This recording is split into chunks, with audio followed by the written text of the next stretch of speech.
Little lights blinking, and we are recording. All I see is an arm and no one else. So, hey, everybody, I'm taking over the show. My name is Emmanuel. This is the ESRCade. Hope you guys have a good one. I've been meaning to fire the other guys. They've just been terrible. They're ragging on me so much. I can't stand them. I swear to God. Especially that Randy fellow. He just gets under my skin so much. Hold on, I'm a-coming. Oh, Randy. I heard all that, by the way, you freaking First of all, EK sounds terrible. Secondly, I own all this. This is all my stuff now. I'd like to go ahead and retract my previous statement. But you know who I really can't stand, though? I really can't stand that Sean Vander. Curse him and his long flowing hair. Oh. Crap. Nope. Okay, nope, we're gonna mute this now. No. Nope, this is gonna get muted. He freaking did it. But, oh, crap, he freaking did it. You know what's more funny is we can't hear that money, money, money music because it doesn't actually play off well. Yeah, no, it doesn't. And, oh, my God, he actually did it, for Christ's sakes. Sean, just so you know, if you can hear this, you've actually messed up your intro. Yeah, no, dude. We can't hear it. We can't hear it at all. He's yeah. not even muted. It's because he didn't put it loud enough. Yeah. So now... I mean, he's, more credit to him because he is trying really, really hard to pull it off. But, I guess. Also, no, dude. First of all, the $1 million belt, you don't carry that. Someone else carries it for you.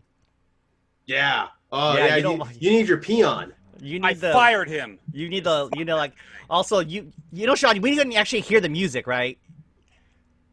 You didn't hear that. It also doesn't help that the people who listen to us on audio have no idea what's going on. You know what? I feel as though because you want to play that. Sean has gone so far to actually pick it up. I think we need to play it for him really quick. Okay. I'm gonna pull it up now. We're gonna help you because we're gonna help you with this because you ruined it by not showing your music. Also, you could have told us about this. Yes. So here it is, Sean. I'm gonna go ahead and share this for you.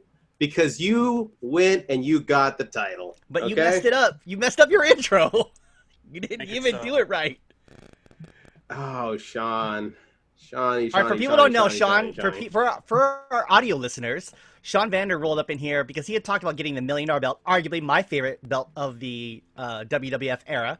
And he went and did it. Although his outfit is doesn't really coincide. He looks more like John Cena's douchey cousin. You know what though? I dig the shades. I dig the shades. Nope, the shades. The shades. No, dude, it's got to be more dignified. $1 million belt, dignified. He looks like a aughts rapper trying to wear the $1 million belt.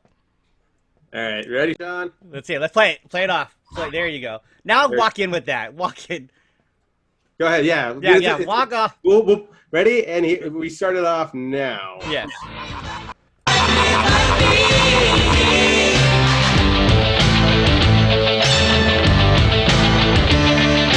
Everybody's got a price. Everybody's gonna pay. That's better. Cause the $1 million man. Okay. Now a nice little fade off. Sean feels so much better now. That's how it should have been. Sean feels so much better now. I could already tell. I don't know. I guess. I don't know. I feel like that was I didn't want to unnecessary. set up the screen share for it because then you guys would know I'm doing it. I think it would have been better. I can't believe you didn't hear the fucking intro off. That's why we tried telling you. If you had your headphones on, you would hear that we said, "Hey, by the way, we can't hear." That didn't fucking work. That's why we used wired ones for the win. Oh, look at these! Look at these! What did your $1 million belt get you? Nothing, because we didn't have the intro. You didn't have the intro. Okay, all right. You gotta do the intro better, dude. No. Okay, all right. Now next week we're gonna have to do this again, and you have to set it up properly. Slow down. All right. You know what? I really wish you had given us notice. We actually would have helped you out. We would have put it out better for you, dude. Something amazing. I'm only against it because you didn't have the music. For people for our listeners, Sean Vander has rolled in. He tried to do an intro, not letting us know, but he did a pretty cool intro for the $1 million belt. But for people who know about the $1 million belt, you walk in with the $1 million man music, and he had it playing off his phone, and we couldn't hear it. It was very, very quiet. Probably because he had the speakers facing him as opposed to the microphone. No, I had the speaker facing down on the mic, but No, you guess didn't. if you Not hear it, really, then you dude. didn't. No, not We didn't really. know. If you Yeah, didn't hear it, and we then you were didn't trying hear to it. tell you that it wasn't playing. We couldn't Really? hear it. All right, whatever. Just here, like, no, look, Arcadians, check this out. Okay, so when I got the $1 million belt, I was like the whole week because Hurricane Laura's like, oh yeah, I got it next day, and UPS had to refund my next day thing because it's like there's no way this thing's gonna get to you next day with Hurricane Laura and Virus C, and I'm like, man, that's shout out to bourgeois. everybody who's having to deal with that, by the way. Yeah, We and hope you I guys apologize, and it are- sucks that everyone's dealing with Hurricane Laura. Yeah, hopefully you guys are doing okay. Our Yeah. fingers are crossed for you.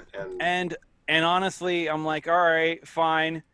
And I was keeping my eye on WWE Shop Zone and the whole like in transit coming from like back east and everything. And I'm like, all right, no problem.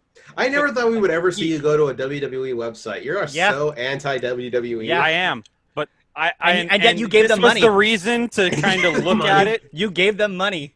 And I You- did give them money. you But gave them I'm getting money. to that. I'm getting to that. So I'm waiting for it to come. I'm waiting for it to come. And then it finally comes. And I'm like, I want to kind of hide it from everybody that I got this.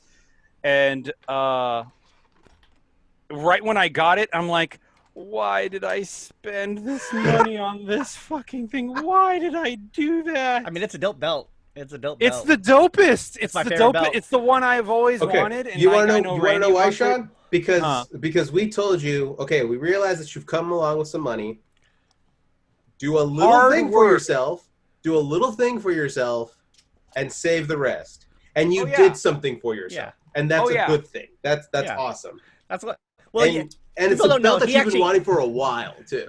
these two called me. I was at home and asked me about it, and I told them, I was like, "Well, the $1 million belt's my like." Asked me which belt is the best belt. I'm like, "It's the $1 million belt, easily the best belt to me." Even the storyline they did for it, the way it looks. I mean, it's so ostentatious and amazing. I love it. It's like the best. The only thing that would make it more, what the word would be, is loud, is if they, not necessarily the front, but the sides, the side icons had spinners built into it. That's the only thing that would make it just more on. It Like, is. yeah. This belt is gaudy. I was like, Yeah. why Yeah, would I? that's the- Why did I spend money on Dude, it? I will rock that all the time. Dude, I'm like, hey man, let me borrow my. I would you know let what? you I feel like you'd be like going everywhere with it, making sure that it was shining. The coffee shop, the grocery store. But You're that's just the there thing. That's the wearing thing. that No. bad boy. No. And, I no. am- So this is Randy. I'm not saying you, Sean. I'm saying Randy. Randy would just go out Yeah. and just with no shame No, at not at all. all, just I like actually walking have around with it. shame. I would walk it. Yeah, I don't. Fucking That's why I what? said I don't. No, he's saying I do not. I'm like, yeah, I'd wear. First of all, how I imagine myself to do is I'd walk it and I would have it on my waist and I would just be like, it's getting a little hot here, unzip it and just let it kind of hang out. This time, I'm like, yeah. And see, the thing got a is, belt. the $1 million man intro would play in my head, but everyone's gonna look at me and go, "What the fuck is this guy's issue?" And I'm like, "God damn it, man!" Like, Hey, man, and you know what? The If you whole got day it, when I flaunt got it. You know.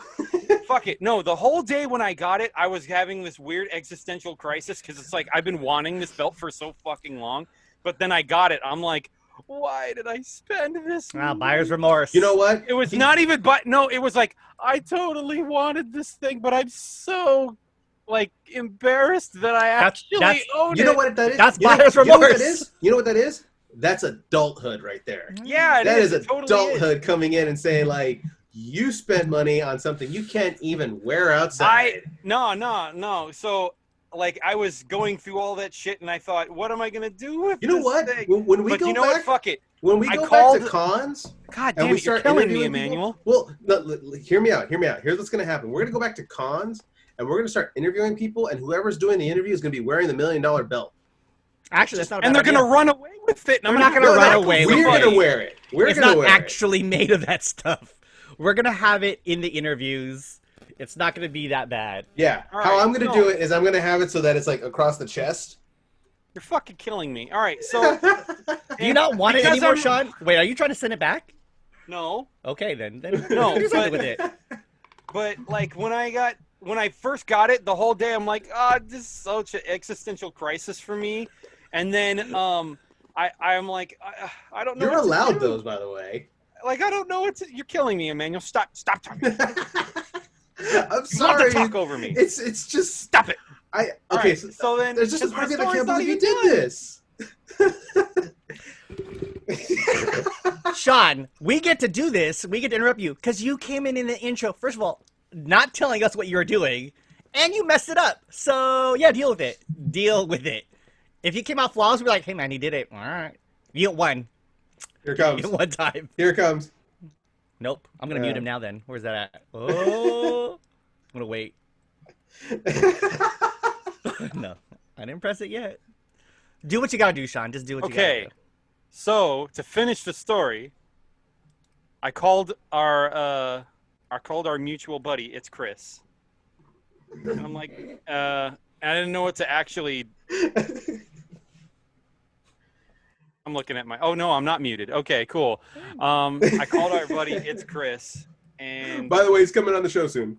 Yeah, he is. And I show him, and he's like, because I had to leave a message first off, because new father and everything. And I'm like, all right, cool. I understand. I have to leave a message. And then he calls me back later, and he's like, your message sounded like you were in like despair and torment. Are you okay, dude?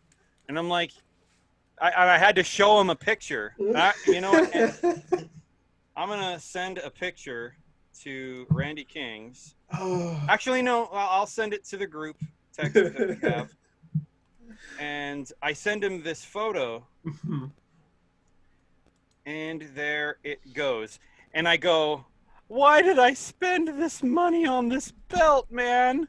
Why did I do it? And he's laughing his ass off. And he's like, hey, look, because, adulting, it sucks. And I get it, right?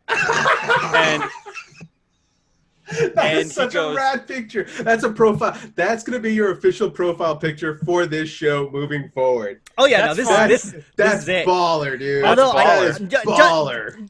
Can you screen share it? Hold on. Let me get it. Although I'm going to say, I was going to put it up. There it is. For people who don't know, it's Sean's outfit that he has a black leather jacket. I put on the black leather jacket for just this, but I had a black hoodie on when I took that photo. And there it was a hoodie, and then the $1 million belt and money in there. I'm just going to put it right out there because people might say it, because I'm going to put this on our Instagram, that it is not as baller because those are only dollar bills, dude. Like, dude, I know. I only had. It was the only thing in my wallet that I had plenty of. I had 20s in the back of my hand, and I'm like, no one's gonna see that photo. But you put the 20 in front, and then everything else is once. It's okay. You gotta front like you're balling because it's only dollars. Dude, fuck it. I could go a step further and get Monopoly money. Eat my dick. I have to reiterate, though. I think this picture is rad. Yeah, it's on. Such a good photo. I'm gonna Instagram it now. Yes, please and thank you. Happen. That was, dude. And for people listening to us, you can check us out on ESRCade. on ESRCade on Instagram. Actually, ESR_Cade. Yeah, that was the only one that I had to go with the underscore. Yeah. ESR_Cade on Instagram, and Yeah, dude, that smirk that he has with it too. It's just like it's perfect. It's so like early 2000s rapper. I know. It looks like you were a member of Cash Money Millionaires and like stole the $1 million belt, and then that's what you got handed. You stole it from DiBiase, and this is what you sent him. You're like one of the 30 members, but the lesser ones.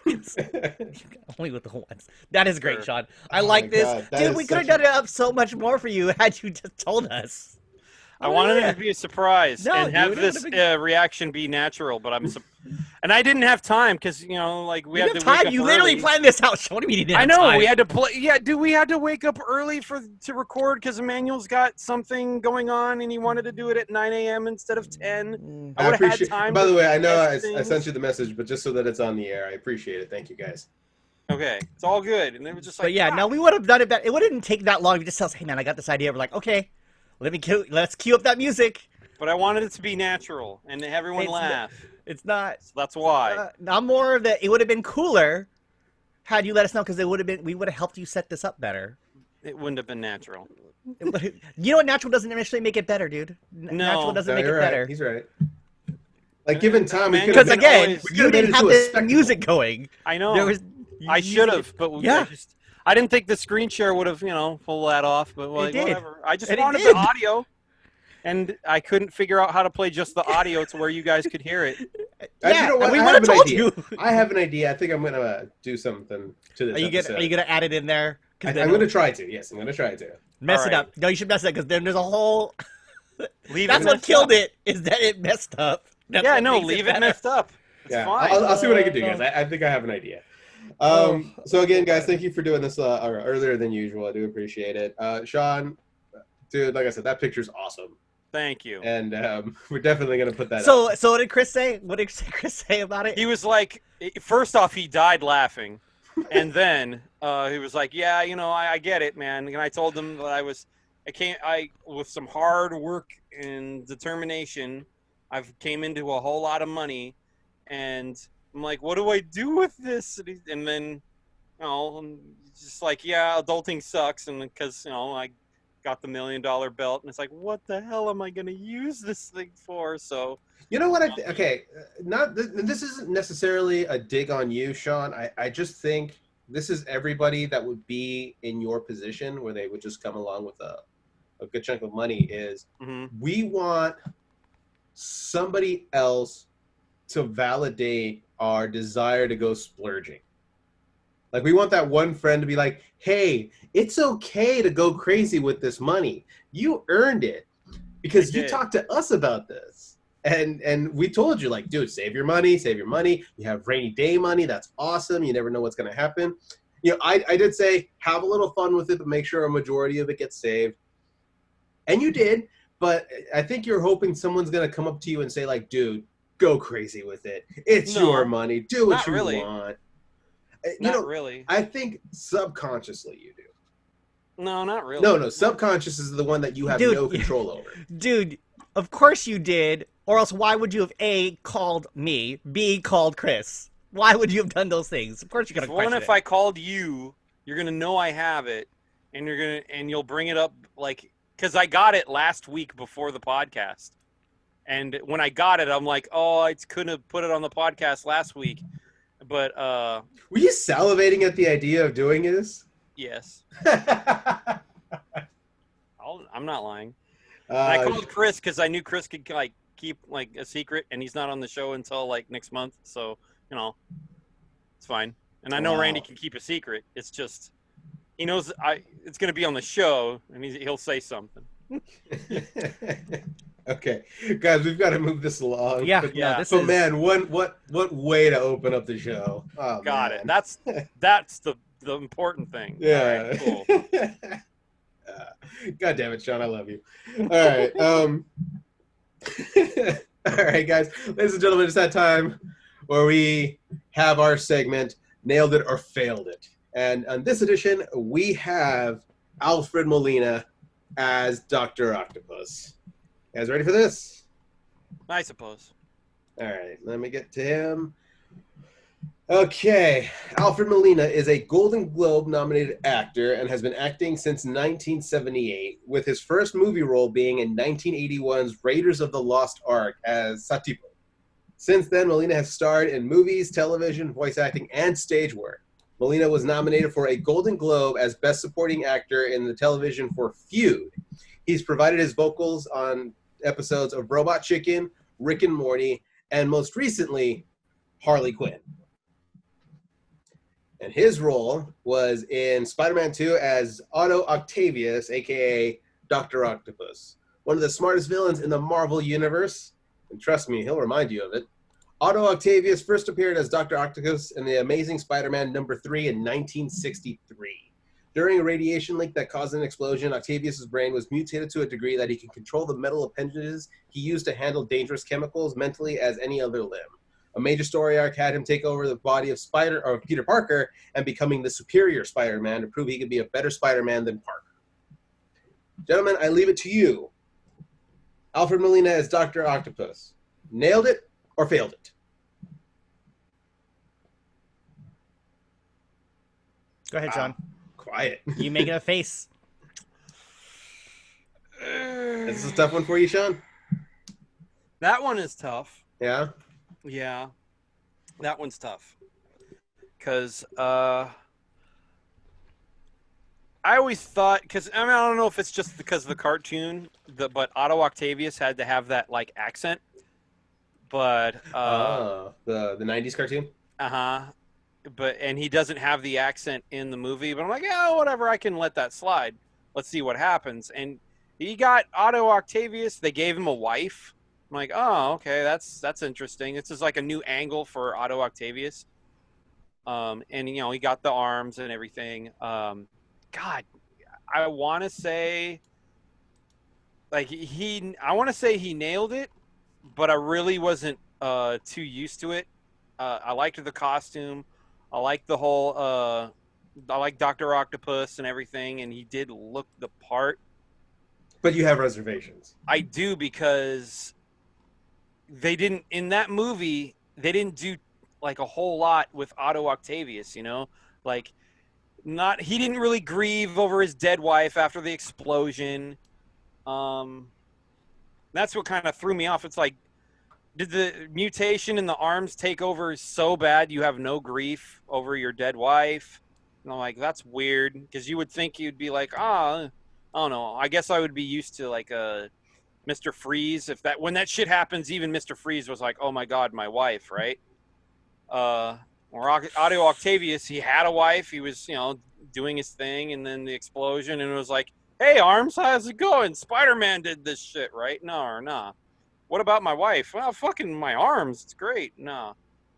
It's just kind of weird to me. But so you're barely, like, as far as the needle, you're barely on the nailed it part. yeah, but through the rest of the movie, I would say he nailed being Dr. Octopus real easy. So I don't know. Maybe did he really do well as Otto Octavius? Because I would think if you nailed it, you would have to have Otto Octavius and Dr. Octopus like completely like handled. So I still want to say nailed it, because he was a great actor with it. So yeah. Right. Randy, did you want to take, or do you want me to go first? Go ahead. Okay. I'm gonna say nailed it. I think he did a really good job with it. To kind of piggyback off what you were saying, Sean, I actually do like the idea of giving him a wife. She was very cultured. She was very educated. She was an English major. Yeah. And I think what also kind of drives him is the fact that he doesn't want to grieve for his wife. And it's not that in the sense of like, oh, he didn't love her. It's just that it's something that it's too hard for him to comprehend. So when he has the metal arms that start sending him signals like, do this, it's that situation of, I don't want to deal with this. I want to work on what I was working on before. And the metal appendages are like, yeah, do that. Like they were egging him on to like continue to do so. And I think because of that, he was so tunnel visioned with finishing his experiment that he was able to not worry about that, not have to process the fact that the experiment killed his wife. Because that's what it was. It was his miscalculations that ended up killing his wife, and it was by accident. It was by no means he did it intentionally. It's just mistakes happen. But over and over again, it was like he needed to prove that his experiment was worth everything that happened. Yeah. And I think he did such an amazing job emoting that, doing everything that he needed, robbing the bank, tunnel vision. I love the line where he goes like, he's like, bring me the money or I'll rip the flesh off of her skin. And it's just like, ooh, like that's flesh off her bones. Flesh off her bones. And it was a character that when you first meet him, he's actually a very nice person. He has conversations with Peter. They're just going back and forth. Very mellow, very nice person. And then to see him transform into this because of the devastation that happened to him, I thought it was incredible. And then I will say that this is by no part anything that has anything to do with Alfred Molina. I just think that the whole idea of just like, hey, let's submerge this in the water. That'll fix everything. I was like, oh, it's a bit of a cop-out, but, you got to close it out somehow. And if that's going to be it, that's probably the only negative mark that I'll give to it. But again, it has nothing to do with Molina's portrayal of the character. So I thought he did such a good job with it. good like Dr. Jekyll and Mr. Hyde in the sense of like, oh, he was a really nice guy, and then we got to see the darker side of him. Like he did a really good job with it. So Yeah. for me, Alfred Molina nailed it. And tidbit, I loved him as the devil on Rick and Morty. Sure.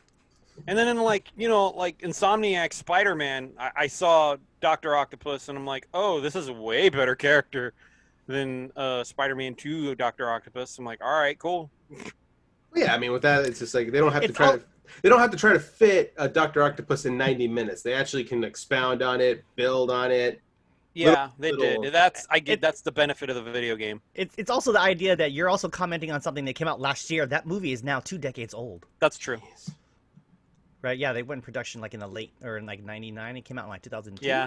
Thanks for reminding me that I'm old. Yeah. So yeah, of course it's like the game can show a way better version. It's like yeah, it's also the benefit of coming out later.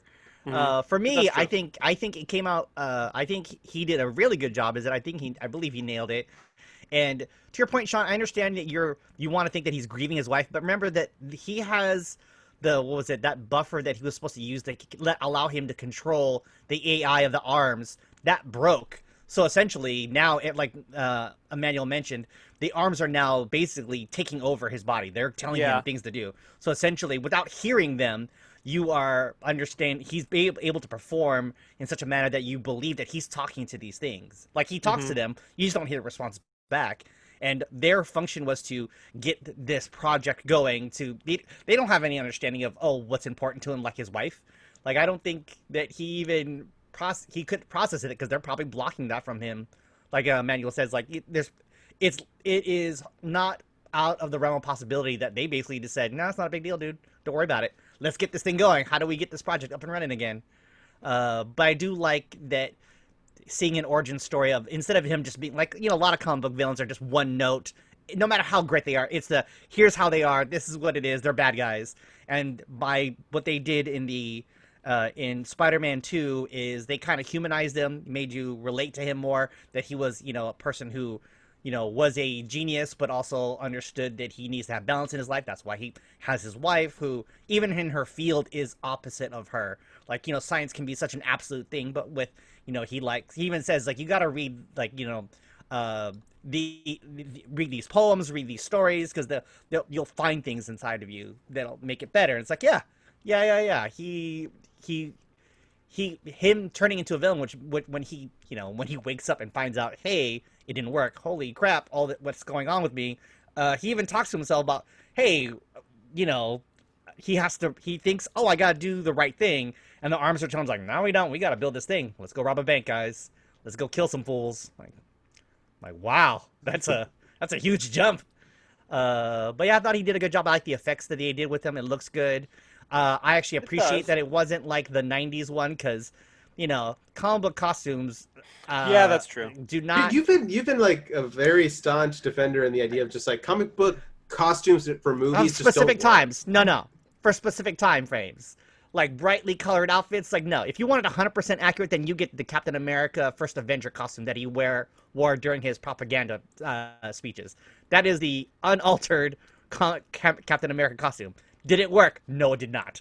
100% did not work. It's like, no, it looks terrible. The other costume he gets from that movie, and then the ones he wore after, that looks great. A more tactical geared one, right? Yeah, it looks better. The reason why those like his outfit it had to work out because, you know, bright colors, pops off the page, it looks fantastic. But seeing him wearing a regular outfit because, you know, it was just the thing. He essentially became a homeless guy. He was like the most dangerous bum in New York City. Because he didn't have any. Yeah, he made fun of that. He's just like, so you thinking about moving back to Brooklyn? He's like, I don't think I can afford that. Yeah, he's like, no. He's like, no. Captain freaking America. No, but you got that shield money and you can't afford it. Well, no, I'm talking about with Doc Ock when he comes out off the street. Like he's literally he just grabbed a coat. I don't even know if he actually got dressed. Then he went and robbed a bank. I don't even know where he got those sunglasses from. I assume he picked them up from a dead body. I'm guessing he wanted to, but the arms were like, no, you're fine with just the coat. You're fine with just the coat, sunglasses. That's all you need, dude. And I'm curious on if they could have brought. I mean, I'm sure they might. I mean, the Sony was able to bring back J. Jonah Jameson. They got the same guy. So if they can bring Alfred Molina, just to have him show up in somewhere, like it'd be really good. And a lot of what that movie did was also set the tone, because I'm trying to remember whether or not the Ultimate line of the Marvel Spider-Man series took that design. I think they did. J.K. Simmons, by the way. You were talking about J.K. Simmons. Yeah, J.K. Simmons. Oh man, he's so good. Amazing. But I almost bought Farmers Insurance because of him. Almost. This close. But yeah, no, I think Alfred Molina did a really good job. I mean, he's come a long way. They picked a really good, like, surprisingly enough, especially how early that movie came out as far as the superhero genre films. They picked an actor who like did amazing dramatic work. He's got good presence. He can like turn into almost any character. I mean, he can be dorky, lovable, and he can be like dark and sinister. I always remember him in two scenes. As one when he's negotiating with Indiana Jones about getting the the idol and then throwing him in the whip, and then also being the guy with the shotgun in Boogie Nights. So two very different roles. You know what? There was also one where he was guest starring on Law and Order SVU. I was just about to mention that, and he is creepy as F in that one. Oh my god! So good. And it was also the episode where they were trying to introduce a spin-off. So that was the first episode of the spin-off, and they had Alfred Molina for it. Yeah, that was not special. Trial by Jury? Was it Trial by Jury? It was Trial by Jury, yeah. Okay. But yeah, no, I think he did a really good job. I also think he nailed it, and and also appreciate the little things they put into it. All right, so now we leave it out to the Arcadians. Let us know what you guys think. Hashtag ESRCade and join the conversation. All right, guys. A lot of things going on, as always, when it comes down to the world of video games and movies. Let's go ahead and jump into the PlayStation 5 reveal. We finally have a price for it. It's $399 for the digital console and $499 for the disc drive one. Yep. We will be releasing in November. Thank you for the screen share. Yep. It finally. And we got to see a couple more titles that are coming out. We saw a little bit more for the new Spider-Man Miles Morales, which that looked good. Looks amazing, beautiful. Although when I saw the villains, I immediately went into Saints Row 3 because it looked like the villains from Saints Row 3, the Techers, I think they were called, because they all had like the light suits and everything. I was just like, did they really bite off of that? Oh man. I mean, it's not a bad design. It's not. It's not. And if anything, like Saints Row 3 came out so long ago, so I'm pretty sure it's out of people's memory. And then to see it again, it's probably what's old is new. But looks amazing. We got Final Fantasy 16. I didn't know what the hell that was when it first. I was. You know what? I was worried. I was questioning it. I was like, "Is this Final Fantasy? This can't be Final Fantasy. This is Final Fantasy." So you were thinking the same thing I was too. Yeah, and then I saw the Chocobo, and I'm like, "Nope, it's Final Fantasy." That's Final Fantasy. That's Final Fantasy. And actually, I really dug it because it looks a lot more medieval. It looks a lot more. There's no way that they have fancy tech. It's just like, no, this is like very much olden times. They're not a K-pop band. Yeah, they're not a K-pop band. Right, hanging out, fighting bad guys. It's like, I mean, if they show up, I'd be like, hey, that'd be funny if they just had they rolled in a wagon, also doing that sequence where they're like, hey. Sure. When they showed the Marlboro, I was just like, oh, yeah. I mean, if there was even a little bit of doubt, that just destroyed it right there and then. We also got to find out that the PlayStation 5 will come with the PlayStation Plus collection, which are 5 of the best titles that came out for the PS4 coming out on the PS5, which that's a pretty good steal right there. That it is. It's perfect too, because a lot of times, you remember a time when you used to buy a console and it came with at least one game? Now it's like Sony's just like, oh, really? Hold my beer. 5 games. Oh, let me do that again. There you go. Well, I mean, they're the 5 games that they know for sure will work as far as like, with compatibility. Let's be honest. Yeah. I saw that list and I went, those are the ones you know for sure work, huh? Wait, was Mortal Kombat 11 on there? No, it was. 10. Yeah. 10, right? Yeah, 10. It's the Ultimate 10 or whatever. Whatever that. Yeah, whatever I would hope is the like complete bundle for that game. It better be, yeah. I was excited to see it. It is really dope. The only part when I saw the Final Fantasy 16 and it was like console exclusive, I'm like, it better freaking be this console exclusive. Don't wait. And it's like I don't want to get excited because I'm not going to wait a whole 2 generations for this game to come out. Yeah, and then the Final Fantasy 16. It looked good, but yeah, it looked good. But here's the thing: this is why it looked good. It was all rendered on a PC. And then it right after That's that right at the announcement, it's beginning like of it. every Yeah. game that you're gonna see is completely rendered on the PlayStation 5. And I'm like, oh, okay. But I'm like, so all that dick tickling you just did for Final Fantasy 16, that was all PC, huh? well, Well, I think it could be. says When like they say that, it's because it's PC developed. with the specifications of the PlayStation 5. Yeah, it's Yeah. all spec'd out for that. It's like a lot of these games, they're developed on a PC. I mean, let's be honest. That's all they are. They may that have was the cutscene. hardware for that. They may have hardware that's supposed to be comparable to that, but like dev kits, they're not all of this. They're not Yeah. all gonna be on a console. Like they have to say that because I'm sure they're gonna be like, well, why doesn't it look like that? Or also I'm again, until I see an actual release date, until I see box art that says PlayStation 5 on it, nope. Burned once already. I'm like, nope, you can go kick rocks. 15 took out. forever, and 7 Like- Remake took forever. So Yeah, but I think with this game, once it bitten, will twice show. shy. Yeah. I think this game will show, like, for sure. I think the major demerit that I would give this is that, and it was pointed out by Yang Yi, if you guys ever follow him, check out some of his videos, was that PlayStation was saying, or Sony was saying, like, hey, you'll have plenty of time. We'll let you know way in advance when you can pre-order everything. And then they released this, and they're all like, pre-orders now! Like, oh, yeah, thanks for the warning. And it's like, if you take a look at it now, there's like so many people that are pre-ordering multiple systems. And then, I mean, you go on eBay right now and you'll find confirmed reservations for the console at $800. Like, you dick. The one I saw was 1,000. Oh, man. I'm like, nah, I'm good.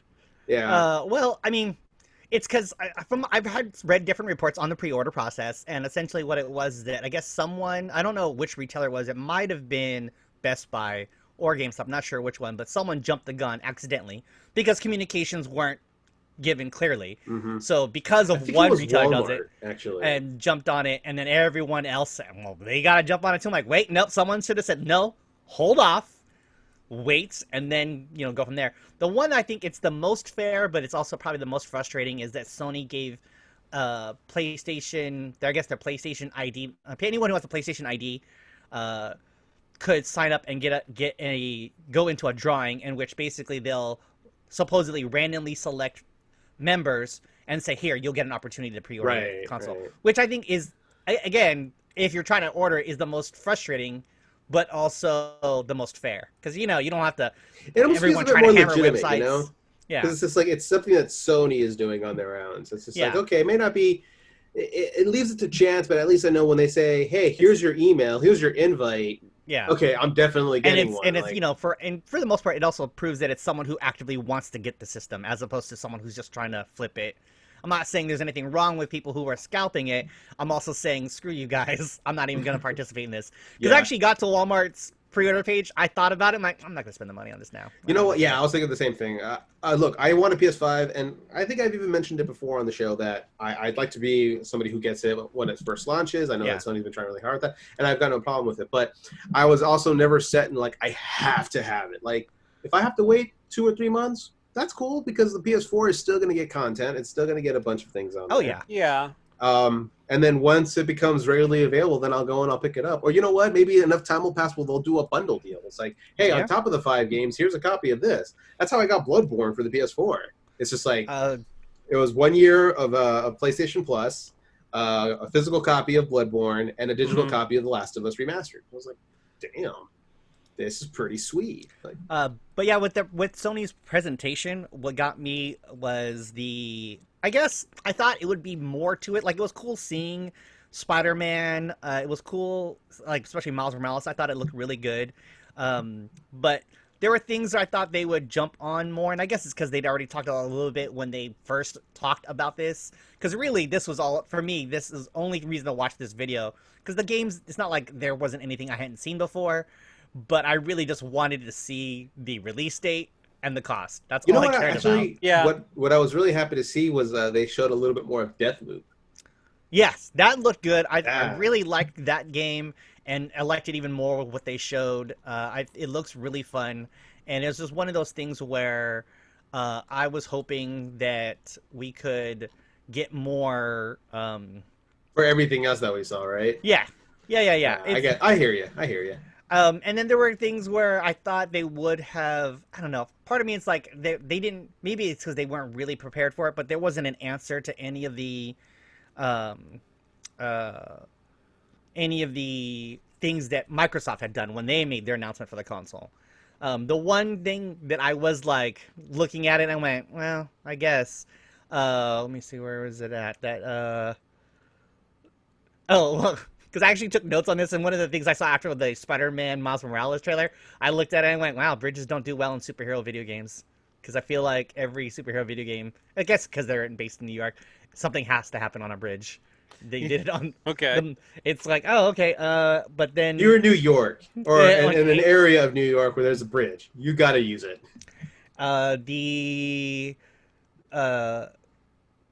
Oh, I like because they showed more of Resident Evil 8, the village. They did, yeah. And I thought that was cool, but then I also thought, hey, this looks like what did I say? Oh, it looks this felt like Tim Burton stop motion film. You know what I Yeah. thought? I thought, hey, they're biting off of the Coraline movie. Yeah, well, because I looked, I'm like, oh man. I mean, not that it's not bad per se, but I thought. Well, I mean, it was just more of like a story expounding. I don't think the gameplay is actually going to be like that. Or maybe there's a little part that is, which might be kind of cool. But yeah, I did like it. I mean, this just screams Japanese horror. Yeah. Like, it's just oozes of it, which I'm really excited for because I don't want to go back to Resident Evil 6. I do not. No. I do not want They greetings know. and ham. They know. They know. I absolutely still love 7. It's still one of my favorite. I feel like 7 gets overshadowed a lot because shortly after 7 was Resident Evil 2 remake. Yeah, and all But the 7 remakes was and actually... shit. I had a lot of fun with it. We did the Let's Plays for it. Yeah. Mhm. Creepy as hell. And actually, I think the DLC came out for it was free, so I have to jump back on there so I can play that other stuff. Mhm. Because it expounds more, and apparently Chris Redfield makes an appearance again. Yeah. So I definitely got to try that out. Oh, Resident Evil Village. Yeah. And then at the very tail end of it, we've got what I'm going to officially dub until we get a full name is God of War Ragnarok. Yeah, Oh, you yeah. showed The- that God of War. The teaser. logo. Yeah. Yeah, the little Which is teaser. which I'm like, okay, well, what got me about I felt that was weird is that they just did that. I'm like, you couldn't have done that like before you announced the release date and the price. 'Cause I think for me, I almost ended it there. I was like, all right, I'm done. I got what I wanted.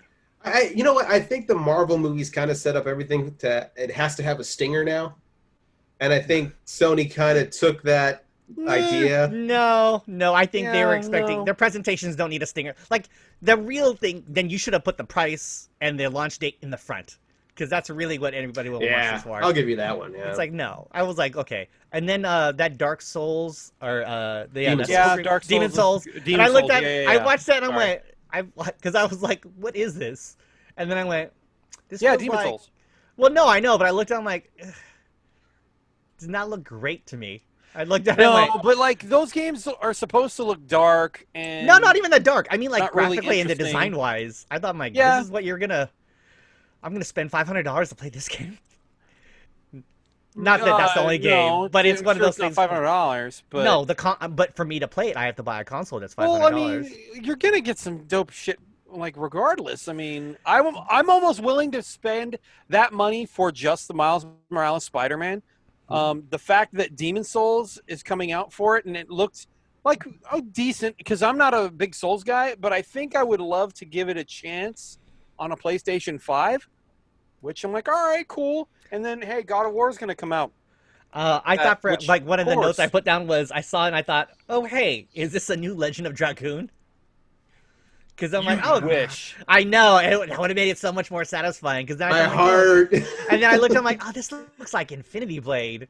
Yeah. Oh, it's a Souls game. Demon Got it. Souls. Dang. Yeah. Hey, And I Sean. know there's people who like it, and I get it. At the same time, I'm like, are these? Is that what they should have been doing? Should Japan Studios been working on this? Sean, They've been doing something else. what did you think of the presentation? I was gonna do a video on the whole thing, but my computer did not want to agree with me. So You took a poot?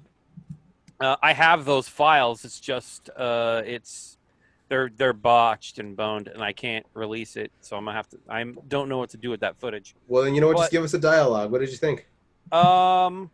Yeah, dude, I was really happy with it, and I wasn't surprised by the price. I was like, oh, that's pretty standard price for consoles and whatnot. And I'm like, all right, cool. God That's of War actually what we teaser. guessed. We actually guessed a lot of Yeah. that. We're like, yeah. We were pretty Actually, on you know ball with it. what? We were all right because Yeah. I think when we Yeah. first started, I said I want to say 400, and sure enough, they released a $400 console, Mhm. and then we were saying 500 after that, and there's Yeah. the 500. So we actually nailed it. Yeah, we nailed it. Yeah. Bullseye. Yeah, well, because but- they're not. Don't be dumb, guys. Don't Yeah. make this crazy. The God of War teaser was cool. I'm like, hey, cool. It's coming a little more sooner than I'd expected. That's great. Yeah, Final Fantasy 16 looked good. I may try it. Yeah, and the Demon Souls like kind of interested me. I'm like, all right, I'll give it a shot.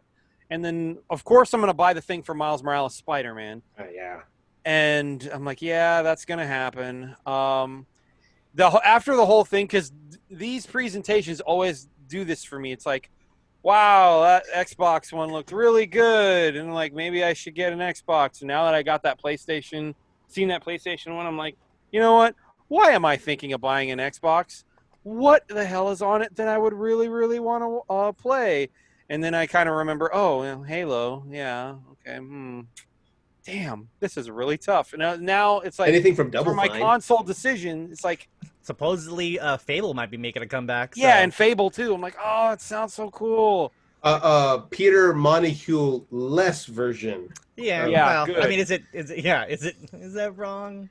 Absolutely Yeah, not. good. So, I mean, depending on, with this, at least back to this presentation, I also appreciate that they have titles that I never thought I would see again. Because they mentioned a Legend of Dragoon, but one I was really surprised to see was the Oddworld Soulstorm. Because I do like yeah. Abe's Odyssey, and I thought this. Yeah. I was actually very surprised That to missed see for me. that this was something that they've actually got in there. I have friends that were really big fans of Oddworld.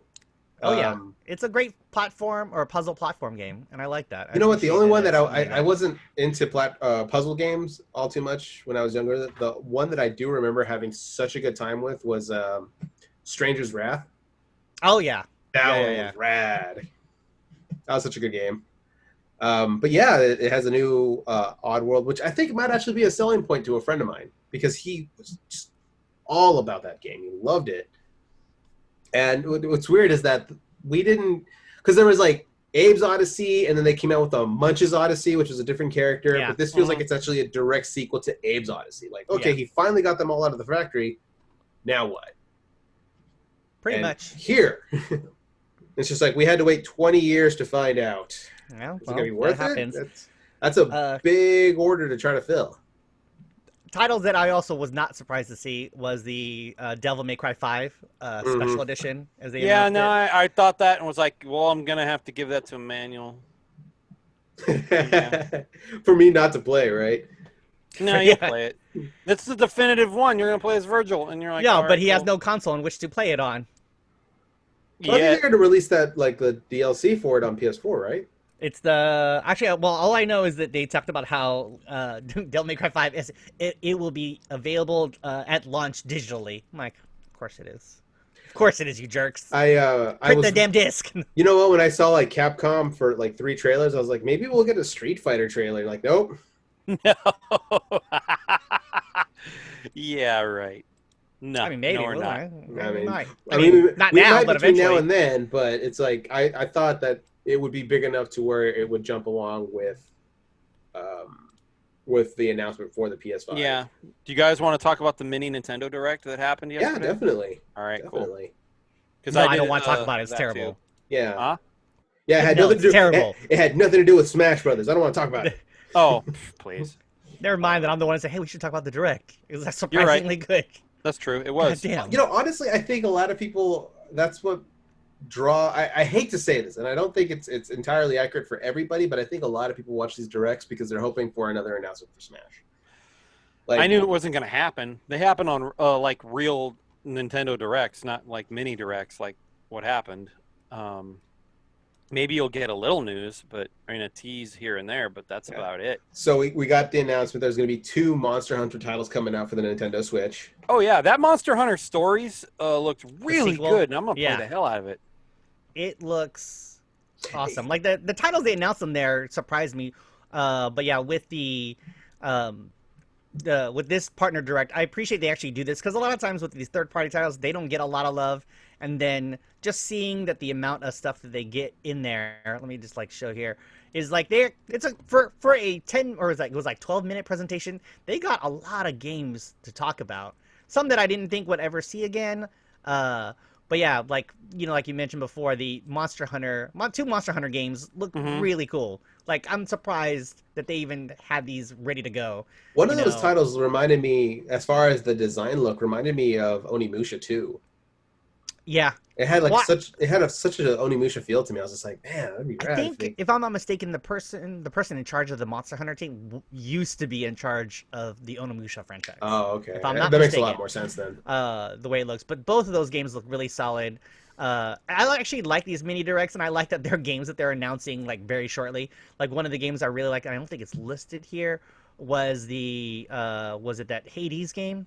And that looked really awesome, and I appreciate that. I'm like, oh, it came out that day. I'm like, well, just bought it. So I haven't gotten it yet. it is. I've been following that game specifically for a while because it's on PC, and the design team on it, they're really dope. And the fact that they made the game like it's a like a dungeon crawler, but it's never. They tried making it so it's not the same game every time. So when you die, it's okay.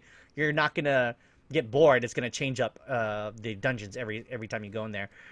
Things that I didn't, or things that I was like, oh, that's still a thing, was that fitness boxing 2, which I'm like, oh I yeah. can't wait to not play that. Well, I was looking, I'm like, it's a fun rhythm game. It gets moving in there. It uses things that, the Switch is a motion console, regardless of if other people use that or not.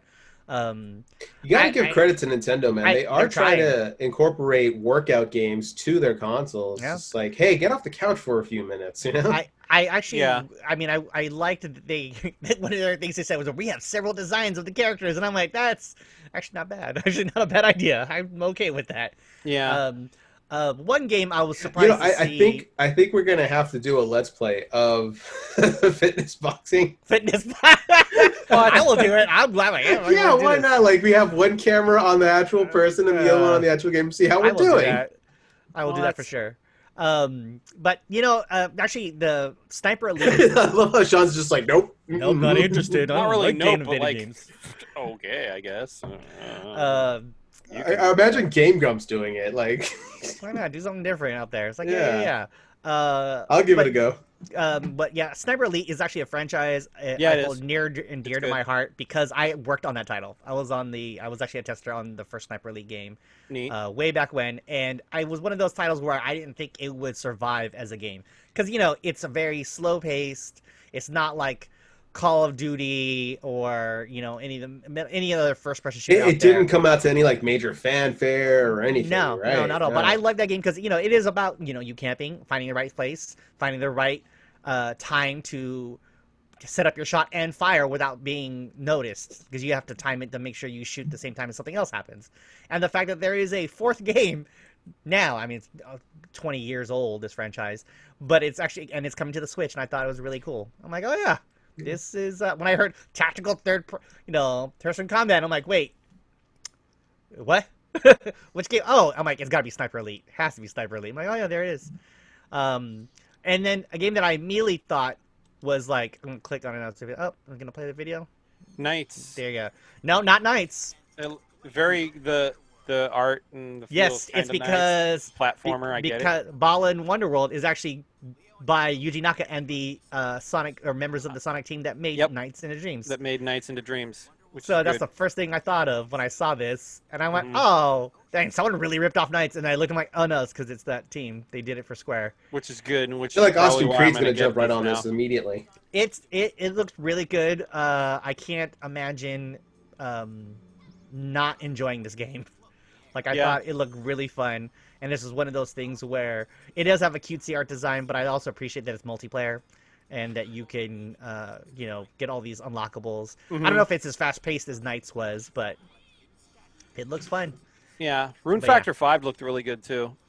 But yeah, it's one of those things where, again, this Nintendo Direct, I was, And of course, Ori. yeah, Like, of well, course, I'm well. gonna get that special edition of it. I gotta order it now, man. Gotta order I it now. know.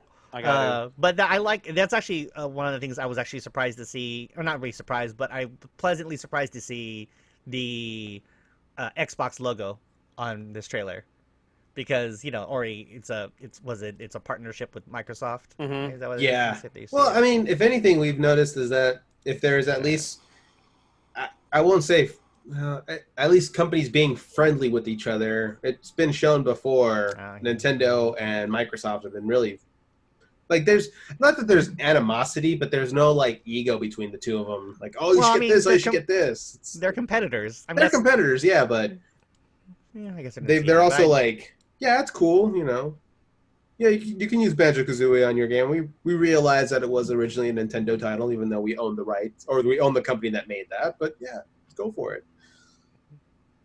But yeah, these mini directs, especially with the partner ones, it's good seeing at least these other titles that I would never have heard of get a chance. Like Empire Sin, never would have heard about that game regularly. It's not not something I would have looked at. But based on that trailer that they showed me, I'm like, it's not bad. I mean, it looks fun. I don't know if I could put hours into it. We'll see. So you know what? I mean, right now it's a really good time to be a gamer because, I suppose. I mean, of course, it's closer to the holiday season, so everybody wants to try to start going into the black when it comes down to making money. Yeah. So better time to do it than around Christmas time, because that's usually when it happens. That's how most retailers make a lot of their money. That's what gets them from the red to the black, because they make such a huge killing on holiday sales. So why not release titles on that at the same time? Yeah, do that. That's the idea. I mean, look, like perfect. Like I don't know if people are aware of how the fiscal titles work or fiscal years work for video games, but theirs actually start a month later. So November is actually the start of the video game's fourth quarter. So to release the consoles in November or December is prime time. Like that's when you want to do it.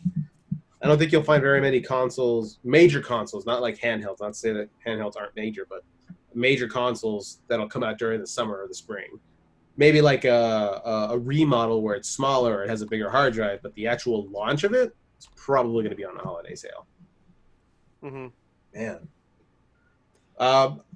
So with the presentations that you saw for the PlayStation and Nintendo Switch for some of the new titles for the third party, how likely are you going to pick up any of those items on launch?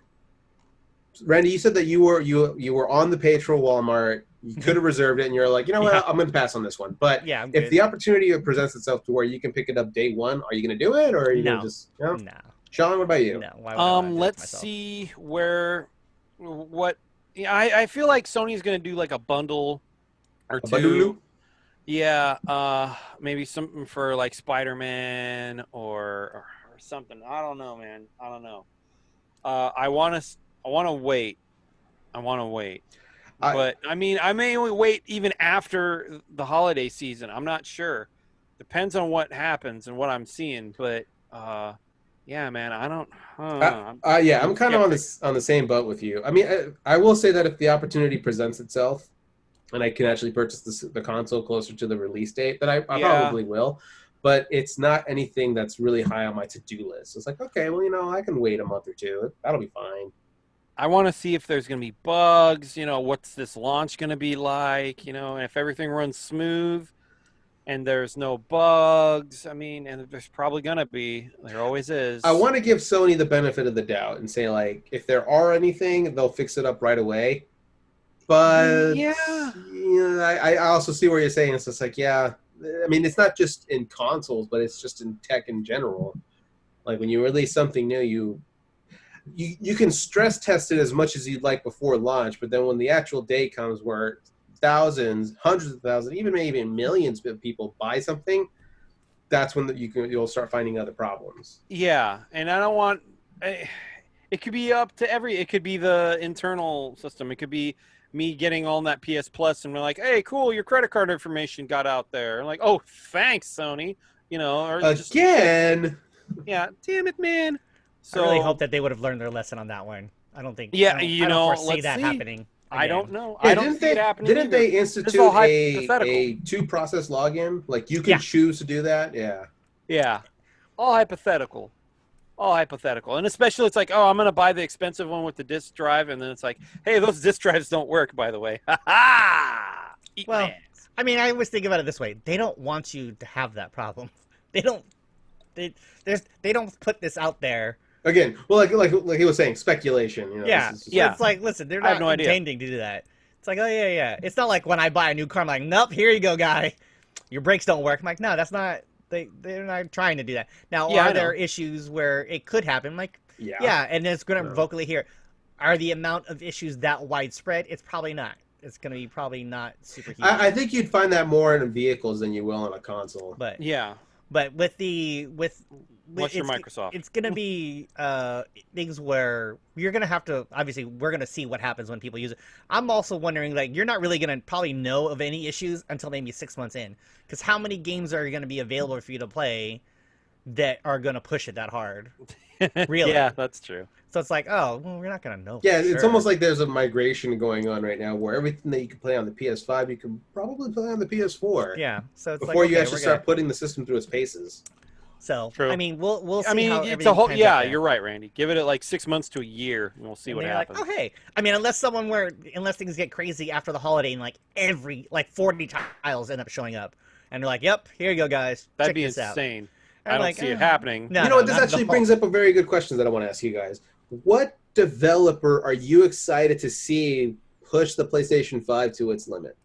Squaresoft or Square Enix. It's just Square now.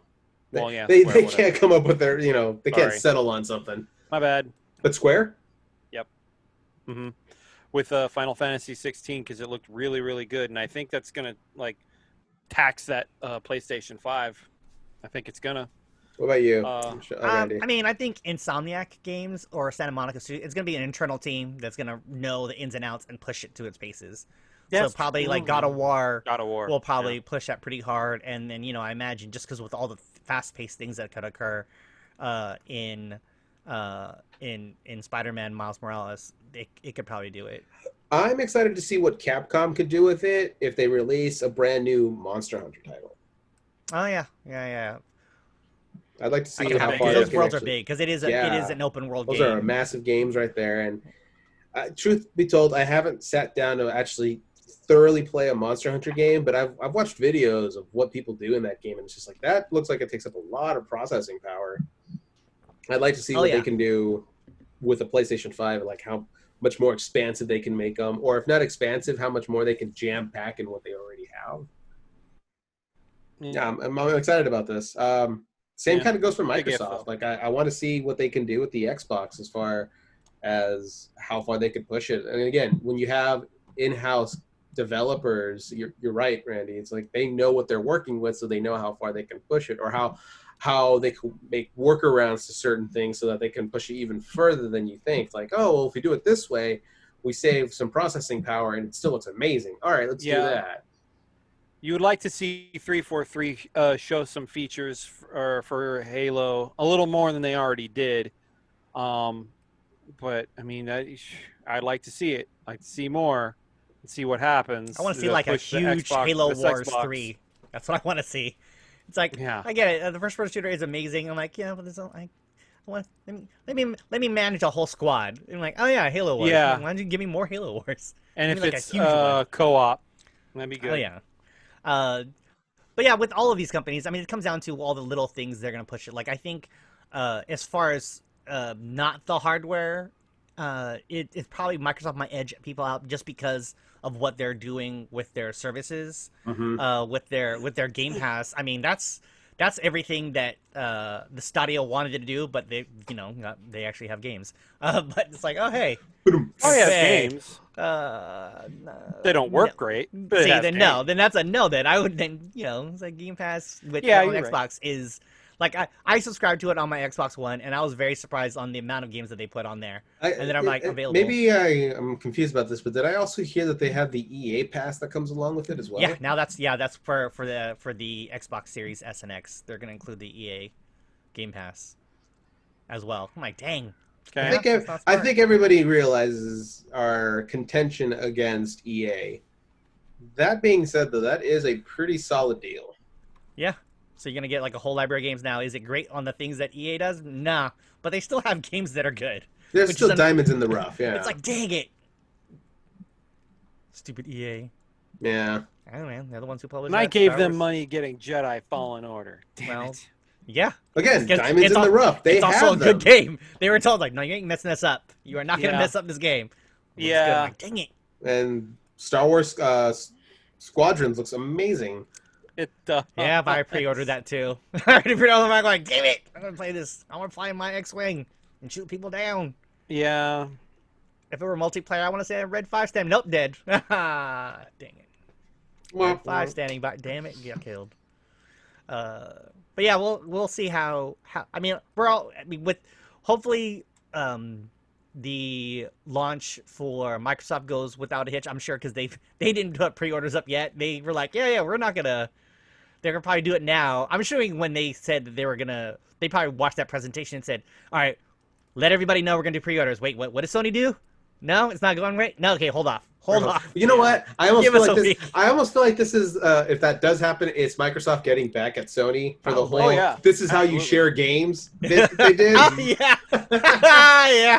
They're like, Yep. nope. Here's how They're you gonna do release a video. This is how you. This is how you announce pre-orders. This is how What it are you works. talking? That's exactly what's going on right Yeah. now. Essentially, which I'm like, is it Sony's fault that of the pre-order issue that's occurring? I'm not gonna say it's all their fault. At the same time, maybe you should have There's said blame on both sides. Yeah. it's like from the retailers, sure, but also, dude, you give them explicit orders, like this is how it is. Yeah, Do like, it. well, like this. How it should have been done is a week before the actual presentation happened. They should have reached out to a lot of the major retailers and been like, "Look, this is when we're going to do pre-orders. Like, way before. Like, it doesn't have to be a way before, but like a week in advance notice. Like, this is when it's going to happen, so that it gives those retailers a week to let everybody know in their umbrella, like, hey, we're going to start doing pre-orders on this day. Do not let anybody know. We've been explicitly told by Sony not to release any dates." I don't think that happened. I think this was one of the things that slipped through the cracks, unfortunately. And Yeah. because of that, we have what we have right now. Is it, like you were saying, it's not entirely Sony's fault, but they could have done better about it. It's not entirely the retailer's fault, but they could have done better about it. Yeah. And they're retailers. Their whole job is to make money. And unless you tell them, don't do this, they're going to do it because they don't think they're going to get in any trouble for it. Because they don't know if they're going to get in, but there's trouble with it. So, unfortunately, I think this is going to also make it a lot harder for people who want to pick up the PlayStation 5 to get one at least on launch. And that's a bummer. That really is. But like Sean was saying, like, let's wait to see what happens as soon as people connect that to the network. Is there going to be a giant patch that needs to be installed right away? You know, this, if you don't get it right away, this is also the opportunity to see, like, okay, well, let's use everybody who got it on day one. I know this may sound a little mean, but let's use everybody who bought it as guinea pigs. Let's wait and hear what happens.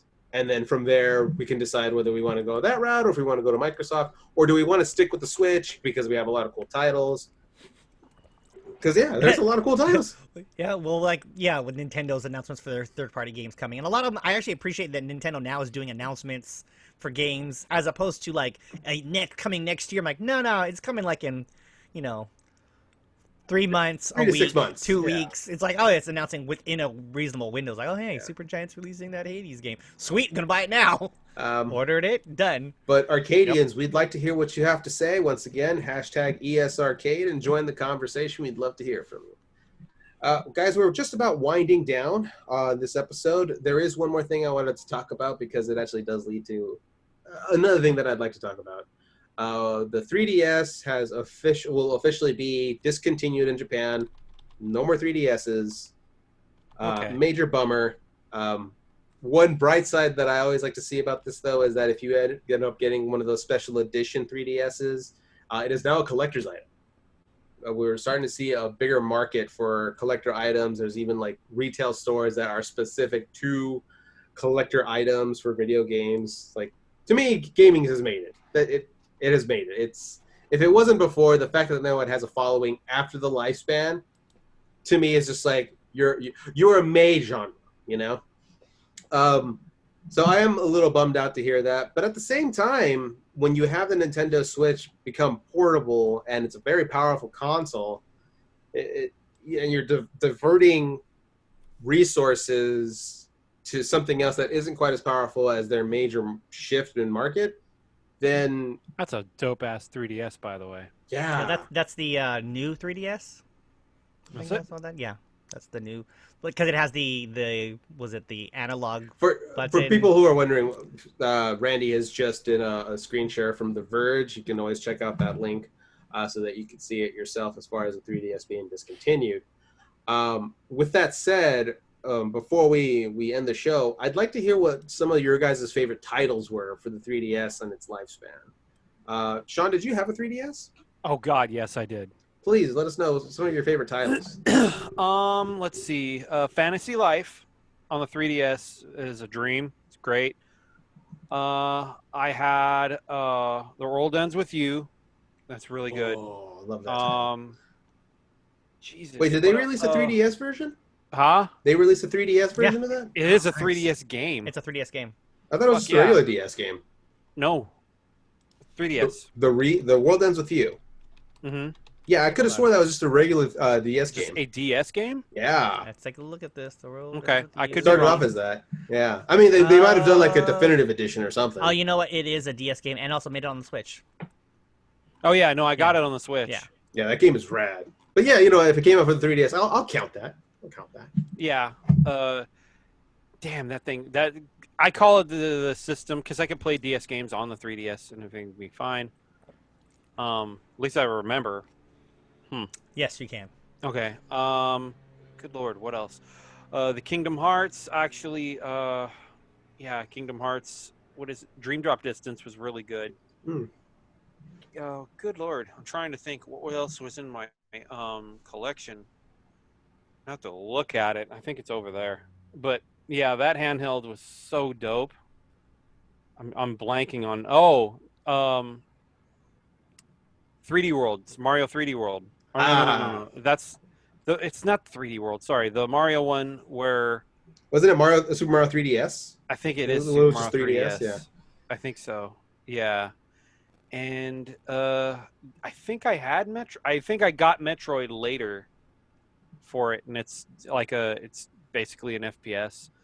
And the one thing I do kick myself for not getting on that was Smash. I didn't have Smash on my 3DS. Yeah. I would have thought that would have been one of the first titles for No, you. I was too worried. I was too scared that I would ruin my 3DS if I had Smash. Chuck my it across the 3DS. room. Yeah, well, no, because I'll play the shit out of it and I'll ruin my buttons. Oh, I see what you're saying. Yeah, and I didn't pick that up. Randy, what about you, sir? Some of your favorite titles? Was it Azure Striker, Gunvolt? I have. What was it 1 and 2? Project Cross Zone 1 and 2. I had that. Yeah. And then let's see, other titles that I just loved playing. I actually got into Monster Hunter because of the 3DS. Monster Hunter 3 Ultimate and then Monster Hunter 4 Ultimate. I played with friends of mine there. And then the game that surprised me, because I knew how powerful the 3DS was, but I didn't see any games that pushed it as much, was Resident Evil Revelations. I was very surprised that I'm like, oh, I'm gonna play Resident Evil. Like, I'm gonna for real play a Resident Evil game on a handheld. And There it was. And then bam, there, and it was really good. It's like, oh, this is actually really well made. It also pushed the idea of, oh, now we for real need to have like a right analog stick. So they made it so bad. And then there's other games that I really enjoyed, like their collections. You know, like I believe they recently the Ace Attorney collections is on there. I along with didn't Project have a Latham. single one. Objection! And they're so good. They're so good. And then let's see what else is on mine. Oh, and then the Legend of Legend of Zelda, A Link Between Worlds, which was the sequel. I need to Past. finish that. I have that game, and it's sitting right there. You know, I have Ocarina of Time for it now. And then the thing I really love about 3DS is how, you know, they put as many games as they could on there, and things about that none of us has really mentioned yet is the idea of having that 3D camera, so it can have 3D in there, because they eventually phased that out. It wasn't a gimmick, sure, but I actually used it quite a bit, especially and their AR camera. Like, I really like that they had the AR cards where you can have the augmented reality things. Where the game that I remember playing with my son when he first started actually showing interest in this was the game where you take a picture of someone and they put on targets, and then you just kind of sit in a chair and you can shoot the targets. Yeah, and it's fun because you could hold it in your hands and do this. They try to do things that you normally wouldn't see other companies do. Sony didn't do anything like that with their PSP or the Vita.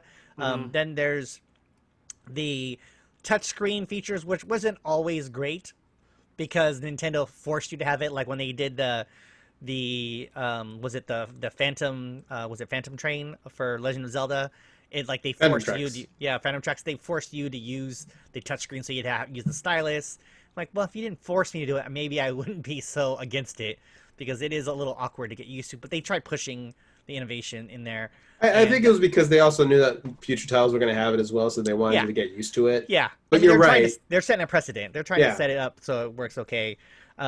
Games that I didn't think I would be super into, because I liked them, but it wasn't enough to where I'm like, oh, I need to play this all the time. And then because of where I was working in a place where everyone was playing Fire Emblem, and I went, oh, yep, I guess I'm getting into Fire Emblem now. I'm just gonna start playing this. Yeah. And then one of my favorites as a launch title was Luigi's Mansion. Luigi's Mansion. I didn't expect to enjoy it as much. The Dark Moon.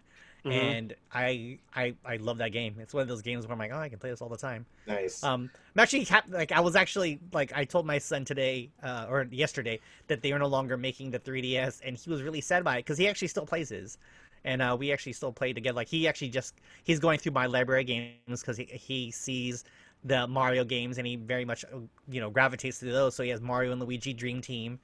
And he's trying to play that. I didn't own any of those. Oh, you don't own it? Man, you are... I mean, this might be the time to try and pick some of those up. Yeah. Maybe. Because before they become collector items. I mean, they might start being, but, you might get them on the cheap. Some of my favorite titles, I picked up Fire Emblem Awakening. When I actually did enjoy the original Fire Emblem here in the States, mind you, because I know it was a different Fire Emblem, but the original Fire Emblem, I actually got started with Fire Emblem The Sacred Stones for the Game Boy Advance. And that's what really actually got me into the series. And then when I had heard the rumors that Fire Emblem Awakening was going to be the last title in the Fire Emblem series, because Nintendo was just like, you know what, it's not working out as well as we had hoped. So the developing team was like, okay, we're going to go all out on this. If we're going to go out, we're going to go out with a bang. And it pretty much saved the entire series, because they're like, oh, wow, you guys can do this? Make some more, because that was awesome. I spent the extra money for the DLC on that one for, like, experience, for the money, and then there was a separate entire story to the game as well, which was really cool. I got into Pokemon a little bit, X and Y. I think I had Y. I can't remember which one it was, but I remember I had it. And the reason I liked it so much was because it was one of the very few titles that I got to play with my nephew. And he immediately trounced me, which is just like, the future of gamers are okay. Like, that's all I needed to make sure, because, man, he whooped my ass. And then, of course, Legend of Zelda. I know I'm sticking primarily to the Nintendo titles, but it's just like, you kind of go with what you know. I picked up the Legend of Zelda Link Between Worlds, I still need to finish, but it was such a, for what I've played so far, I've really enjoyed it. It's just like, oh man, this is like the direct sequel that I was waiting for once this title came out. And then finally, Smash Brothers. I know this is going to sound weird, but when I first saw that Mega Man and Little Mac were going to be in the game, that's what I got most excited for. Like, Little Mac, I know is considered like very low tier and everything, but I was just super excited because it's just like, I felt like Nintendo was really starting to reach out to other titles that people may have forgotten at one point. So to see that happen, I was just like, oh, super excited. And then I saw Mega Man, and then Ryu, and then Cloud. It's just like, wow, that's the time for everything to happen. And those are the titles that I poured the most time and money into. It's just like, I have to do it. Like, this is amazing. It's one of the, I still have my 3DS. It's the Legend of Zelda edition. It's in really good condition. I got a Yoshi one. I realize it might just sit there, but at some point I may start like putting stuff on the walls. So I'll put like shelving on there and just have just sit there, because it's just like this was awesome. This was such a cool thing. It deserves to be what's the word I'm looking for? Displayed. Thank you, Sean. It deserves to be displayed. It was such an awesome console. It's a bummer that it's ending, but I mean, it's what time. a hell of a run. It's 10 years old. They've had multiple iterations, and people still bought them. Because I remember buying the first run 3DS. I had their glossy indigo one. Oh yeah, I get you. And then they released I was so the afraid XL. to get them back then too. I'm like, oh, I don't know. I bought it, and I was like, oh, I started playing it, and I was like, man, I really wish this was a little bigger. And then they released an XL version, and I'm like, ah. I got that, and then That's they when I made got the into 2DS XL.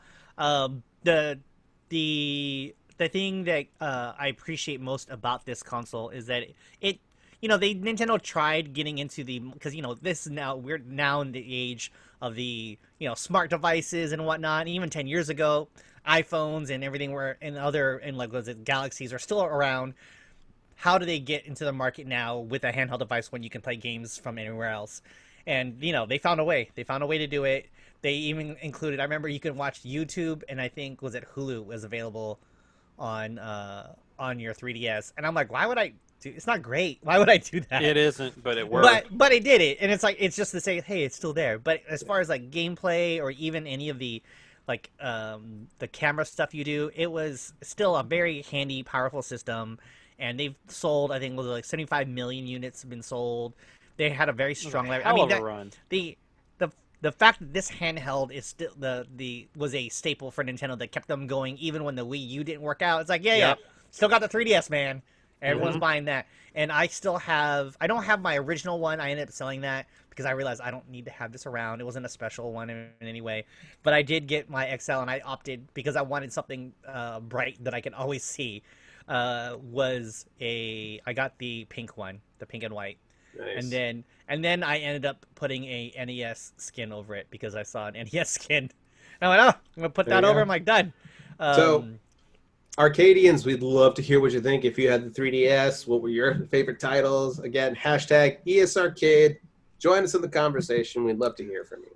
And I also just want to say, you know what? Good on you, Nintendo, for making this fare thee well, 3DS. Oh yeah, fare thee well. You were super rad. Mm-hmm. Guys, we are Gates of heavens will open up to you. Ah, yes. Guys, we are just about out of time. For anybody that's been listening, thank you so much for listening to the podcast. For those of you who are watching us on YouTube, thank you so much for following us on there. We record every week, and we have the audio up every Monday. So for Sean Vander, Randy, I'm Emmanuel. Thank you so much for listening.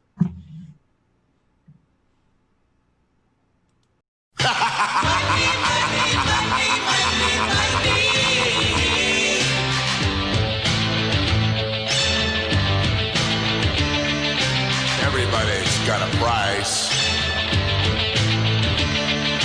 Everybody's gonna pay. 'Cause the $1 Million Man always gets his way.